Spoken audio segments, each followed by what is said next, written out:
Kahit sa kabundukan sa Kalinga Mountain Province, ramdam ang matinding init ng panahon. Kaya to beat the heat, ika nga. Hindi jersey kundi bahag ang uniform ng mga players sa liga ng basketball doon. Nagpapatrol Mark Rogan.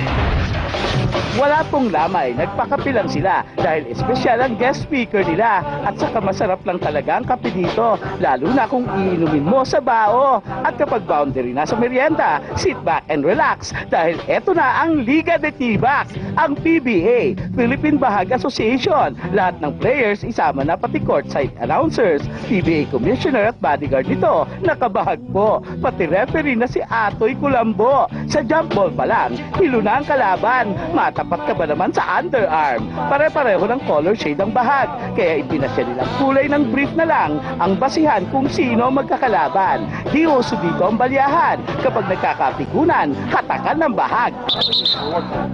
Ayan, ibig sabihin ng tawag ng ref, may natapakang bahag. Ayun pa ang isa, meaning may nabuhol na bahag. Sa halftime, may naghihiraman. Ulitin mo na itong akin, tibak to, Dre. Oh, huwag masyadong magpapawis. May bikini open pa tayo mamaya, ha? Sa kalagitnaan ng laban, ano ba yan? May naligaw na bola ng volleyball. Galing daw ito sa beach volleyball sa Boracay. Ang star player dito, si Kobe Bahag. Di nakaporma si Labhan Tutong James. At ang hotshot na si James Yak. At kaya naman sila ganado maglaro, andito ang Mocha Girls para mag-cheer.